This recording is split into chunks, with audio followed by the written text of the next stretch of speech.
Hi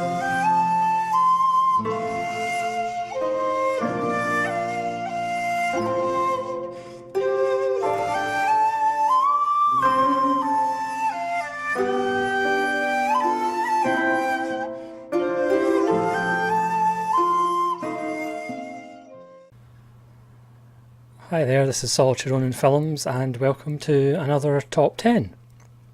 This Top 10 is Top 10 Best Films by David Mamet. Now, David Mamet is a Pulitzer Prize winning playwright, and he only got into films in the late 80s as far as directing. He did write the script for things like The Untouchables and The Verdict with Paul Newman, but didn't actually direct until 1987. I wouldn't say he's a great director, he's a great writer, and certainly by evidence of this top 10, the top of this list is far better than the bottom of the list. But he does have some films that you have to see.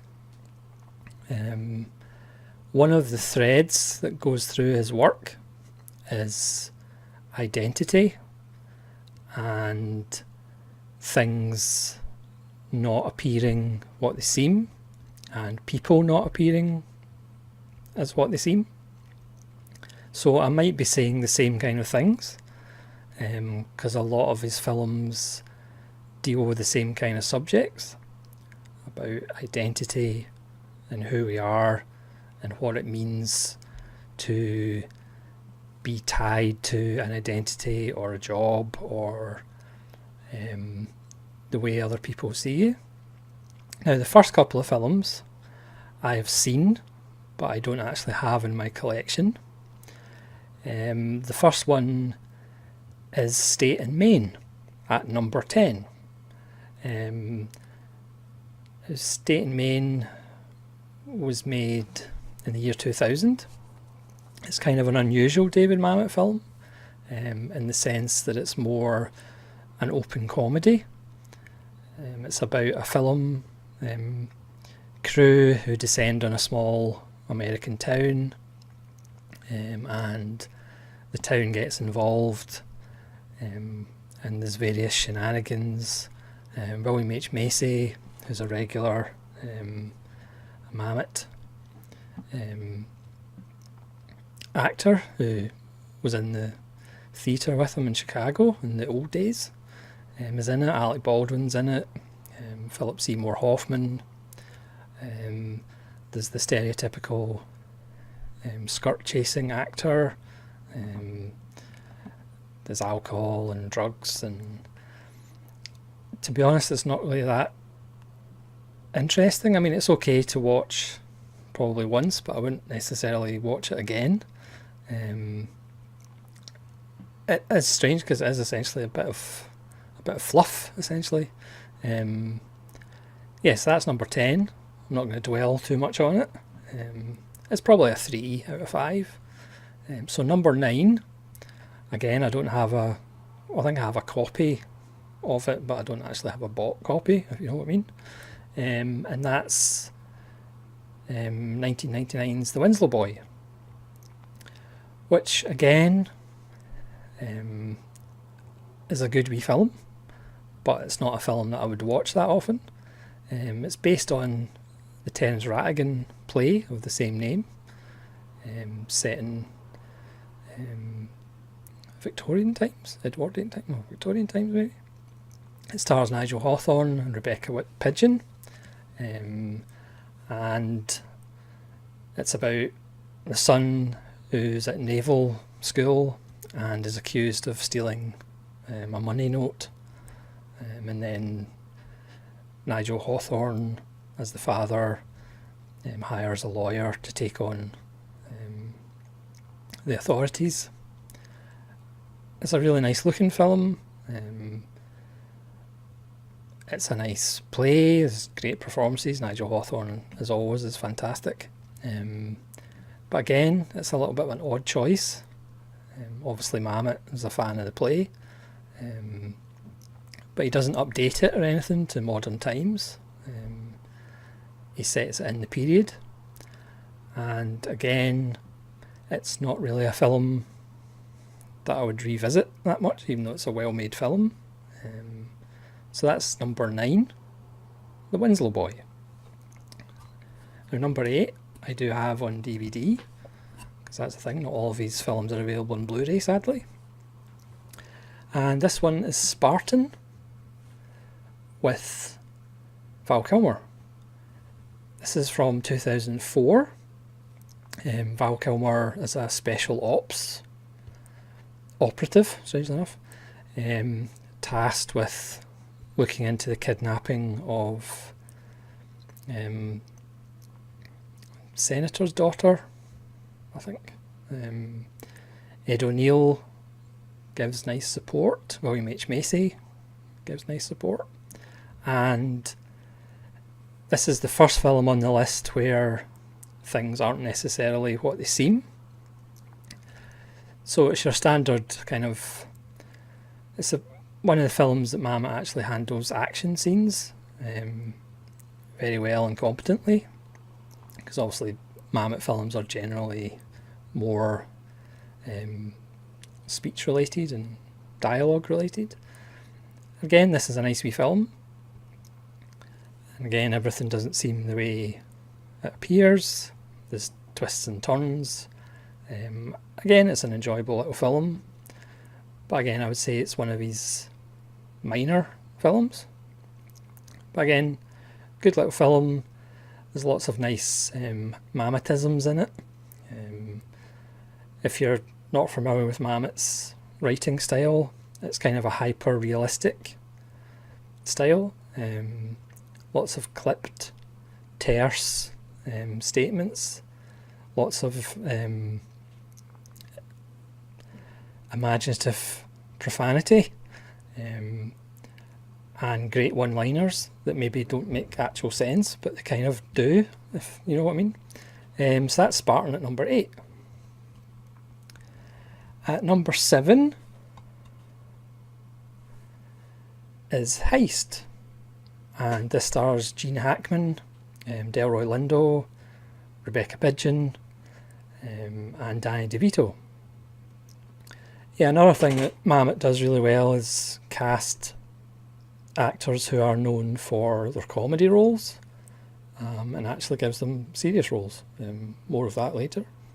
Danny DeVito gives a really good straight performance in this as a mob boss, and Gene Hackman is a lifetime crook who, for one reason or other, ends up getting involved in doing a job for Danny DeVito. And DeVito sends his nephew along, Sam Rockwell, to make sure that everything's going to plan. But as usual by now, or if you know anything about Mamet, things aren't necessarily what they look like. Mamet is obsessed with the con game and magic. He's close friends with Ricky Jay, a famous magician and con man. So again, not everything goes according to plan, and not everything appears as it seems. It does have, again, great Mametisms, great performances. Danny DeVito at one point says, "Everyone loves money, that's why they call it money," which again, when you think about it, makes no sense, but it also makes perfect sense. I mean, I do know someone who really doesn't like the ending,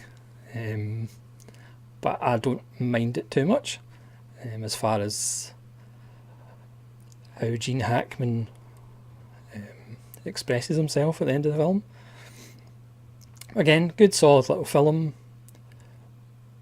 but much better is to come. So at number 6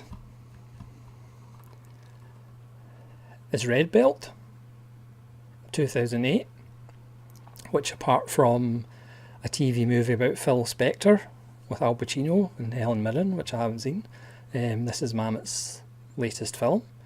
This stars Chiwetel Ejiofor, or the Best Actor Regeneration, in my opinion, as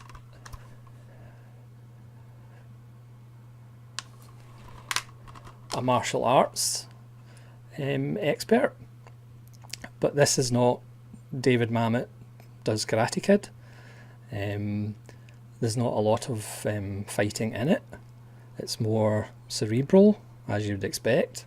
Chiwetel Ejiofor trained ridiculous hours to prepare for this film, and he gives an absolutely fantastic performance. Tim Allen plays a movie actor who Chiwetel Ejiofor saves in a bar fight and then gets indebted to him and then gets into trouble. And Tim Allen gives not a great performance, a solid performance as a straight man, essentially. And this is more a film about principles and beliefs rather than a chop socky film. Again, this is probably his best film that's not at the top of the list. The ones that have already appeared, the top 10 I would say are minor works. Red Belt is about stuff and it's very good. Again, Chiwetel Ejiofor is fantastic. So the next one on the list is The Spanish Prisoner. Again, as far as I know, you can't get it on Blu-ray. Please let me know in the comments below if you can get these films on Blu-ray, because I would be excited to get them. The Spanish Prisoner is, strangely enough, another film about things not being what they seem. It's about a man who works for a company who has invented a formula. It's essentially just a MacGuffin, because we never find out what the formula is. It doesn't really matter what it is. And he's still waiting to get rewarded from his company. And his boss, Ben Gazzara, keeps saying, I'll get the money to you, I'll get the money to you. And he's getting frustrated with this. And then the formula goes missing. So he is suspected of it. And it also stars Steve Martin, again in a really good straight role, as this stranger that the guy befriends and asks advice for. But again, everybody's not who they appear to be. Again, Rebecca Pidgeon's in this as well. You could argue this is the PG version of a film that will appear later in the list. But this is a really good little film. Ricky Jay's also in it as well. And it's just a great little ride with twists and turns. So that's The Spanish Prisoner. The next one, which appeared on one of my please give this film a Blu-ray release. I'm going to show the disc, but there's not much to see. It's just a disc. It's a double-sided disc as well, because there's a 4:3 version and a 16:9 version. This is Things Change, which is an absolutely fantastic little film. It's now we're getting into his films that are masterworks and really should be seen by more people. This is Things Change. It's a PG. It's Don Amici's second last film, and he gives an absolutely sublime performance. He really should have got an Oscar for it, to be fair. And Don Amici plays a shoemaker who is approached by the mob and given an offer because he happens to look like their mob boss, to be the fall guy for a shooting and spend some time in prison and get paid for it to save the boss going for it. So he's down in his luck, so he agrees to do this. And Joe Mantegna, who again goes back to the Chicago theatre days with Mamet. He is fairly low on the pecking order in the mob, so he gets to babysit Don Amici for a weekend before they're due in court for sentencing. He feels sorry for Don Amici and decides, let's go to Lake Tahoe, let's spend the weekend, some gambling, maybe get some girls and enjoy your last weekend. So they go to Lake Tahoe, but the local mob think that Don Amici is the mob boss from Chicago. So they start laying out the red carpet for him. They end up getting this fantastic hotel room. Obviously Joe Mantegna is getting more and more nervous as the local mob wants Don Amici to meet their boss, played by Robert Prosky. William H. Macy, strangely enough, also turns up. William H. Macy credits David Mamet for starting his film career, because before he was in these Mamet films in the late 80s, he was an unknown, he was just a theatre actor. But it's an absolute joy. There's a scene where Don Amici keeps winning, or Joe Mantegna asks the casino to let him win a little, so they do, but then while Joe Mantegna's back's turned, he puts all his money on one thing, and of course it comes up. I can't remember what the dollar value is, but he's won a lot of money, and of course Joe Mantegna is sweating bullets and says to Don Amici, you have to kind of give it back. So they go back and forth, but then Don Amici puts it all on again, and he loses it this time, and of course just says to the crowd, things change.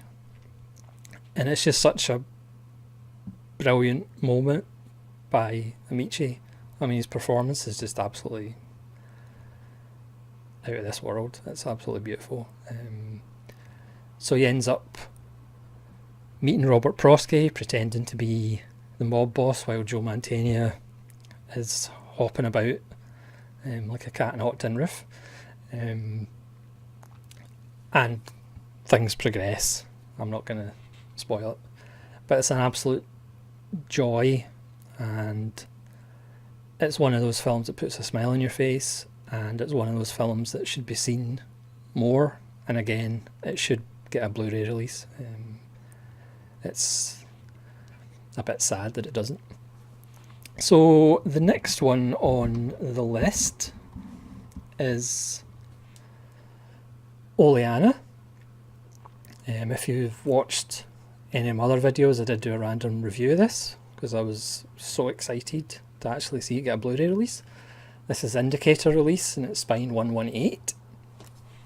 It has nice extras, an interview with Bill Macy and Deborah Eisenstadt. This is based on a Mamet play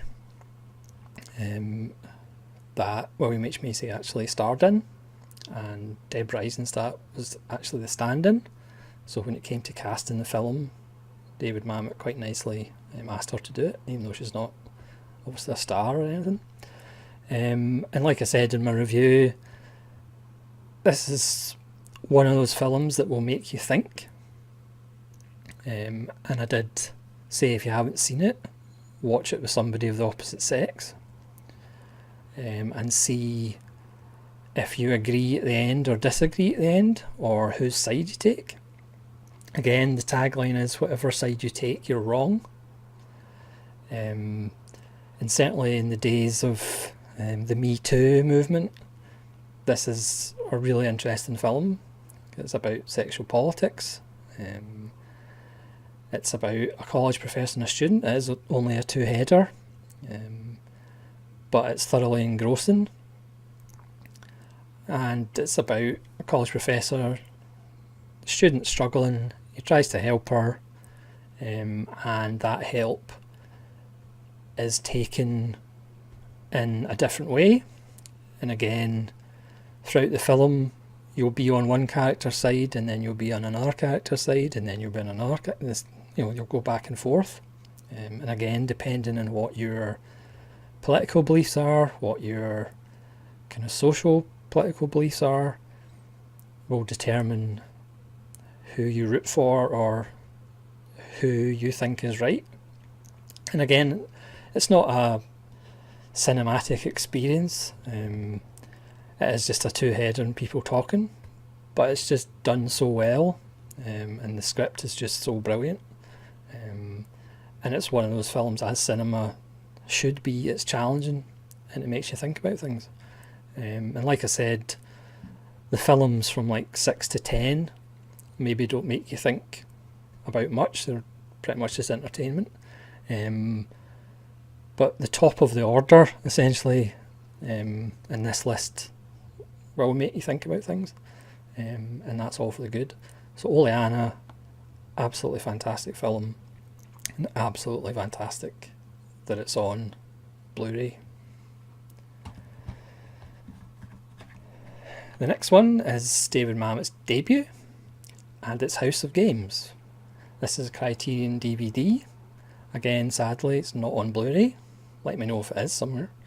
This is number 399 in the Criterion collection, and it's absolutely fantastic. First time I saw it, absolutely blew me away. And this has a great commentary by David Mamet and Ricky Jay, which is worth buying the Criterion collection version on its own. This is about a psychiatrist, Lindsay Krause, who was Mamet's wife at the time, before he got divorced and he married Rebecca Pigeon. And she comes to the aid of one of her clients who has a gambling debt. So he goes to this gambling den. She goes to this gambling den to sort his marker out, and she meets Joe Mantegna, who asks her for a favour. And yeah, it's very difficult to do a review of this without spoiling things. But she gets involved with con artists and gamblers, and again, what things appear to be aren't necessarily what they are. And again, this is where Mamet's kind of through line of identity and appearances and are you what your job is, what's exactly going on in people's heads. And again, it's difficult to talk about the film without actually giving away spoilers, but it is just absolutely fantastic. I mean, I think this was the first time I'd heard Mamet dialogue, and again, I was just blown away with it. And it's a great film. It's one of the best debuts ever. I mean, I know some people have a problem with Mamet because his dialogue is so hyper stylized. He does have characters repeat things. He does have characters kind of just talking gibberish, getting halfway through a word, halfway through a sentence. But it's kind of more realistic dialogue, because again, in reality, people don't have wonderful speeches and stuff like that. But it's kind of hyper reality. That doesn't make any sense, but never mind. It's a great little thriller, and it's just awesome. That's in-depth analysis there. So number one, even though I have a bonus, but number one David Mamet films, for me, it's Homicide. Again, this is a Criterion DVD. You can't get it on Blu-ray, which is ridiculous. But again, let me know if you can. This is Criterion Spine 486. And again, this has a Mamet commentary, which is fantastic. I would also recommend picking up Mamet's book, or one of his many books, which is on directing film, because that's like a masterclass in how to make a film and how to write a script. It's a fantastic book. Again, Mamet's not a visual artist. He believes in keeping stuff simple when he's directing. So his setups aren't overly ornate. There's no great sweeping, crane shots or anything like that. It's about his dialogue, and it's about simple, straightforward setups. Homicide tells the tale of Joe Mantegna again, as a cop and also a Jew. And he's on this big case, but he gets sidetracked because an old Jewish lady has been shot and killed in a convenience store that she owns downtown.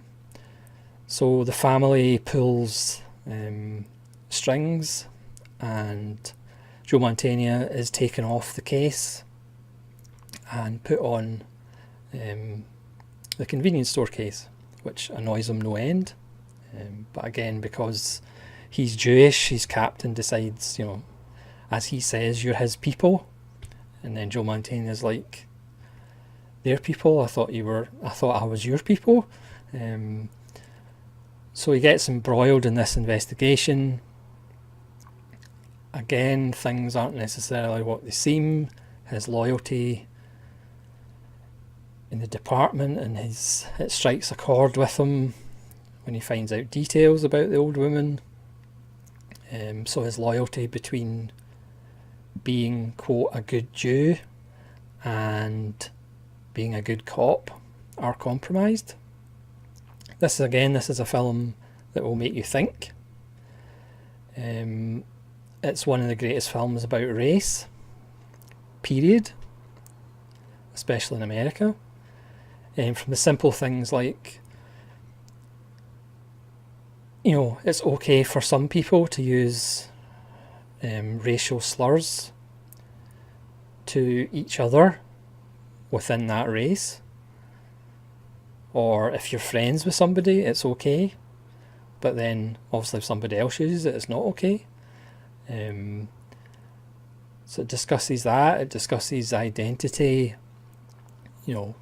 What makes a Jew, or what makes anybody that belongs to a race. What would you do for that? What loyalty do you put first? Are you loyal to your job? Are you loyal to your race? Are you loyal to your religion? And it's also a really good actioner. It's a really good cop movie, but it just has so much more depth. And then, when the truth actually comes out, I'm not going to spoil it, but it's just such a fantastic film, and it's really quite annoying that it doesn't have a Blu-ray release. If Criterion obviously have the DVD, right? So, granted, there's never a huge market for David Mamet films. They're never going to be crowd pleasers and make lots of box office. But this is a masterpiece. Great dialogue, great acting. William H. Macy is Joe Mantegna's partner, and they have fantastic banter together. And it's pretty much perfect. I mean, I remember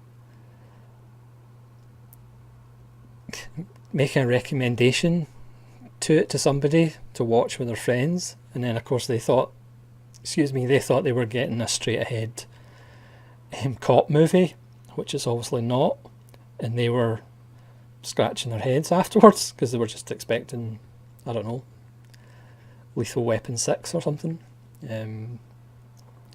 I can't recommend Homicide highly enough. It's a masterpiece. It's from 1991, and it's absolutely magnificent, as is Joe Mantegna's performance. William H. Macy's excellent as well. So that's number 1 in my top 10 Mamet films. However, I do have a 1A. Those of you who know Mamet's work can probably guess what it's going to be.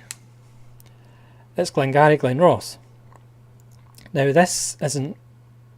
Mamet didn't direct it. but he wrote the script. He wrote the script for it. He wrote the screenplay. It's based on his own play, and it's one of my favourite films of all time. It's probably my top 10. I'm so sad that I actually had, in the days of personal stereos, where we had cassettes, I actually recorded the soundtrack of the film, and I actually had the dialogue on a tape, and I would actually listen to the tape because the dialogue is just so fantastic. I remember one review in a book, I can't remember what book it was, pretty much said it's rated R for relentless profanity. This film does have a lot of swearing in it, but it tends to come in bunches. This stars Al Pacino, Jack Lemmon, Kevin Spacey before he was famous, Ed Harris, Alec Baldwin briefly, who gives a pep talk at the start, which is pretty much the best 8 minutes of Alec Baldwin's career. Jonathan Pryce. It's just an amazing cast, and it's just about real estate guys trying to earn a living, which again sounds dire, to be honest, but it's absolutely fantastic. Anybody who works for a living, I would suggest watching Blue Collar and Glengarry Glen Ross on a double bill, because that's two films that pretty much sum up working for a living. Like I said, this is directed by James Foley. It's not directed by Mamet, but I'm just including it in this video. It's a masterpiece. All the actors are in top form. It's one of the great shames of the Oscars.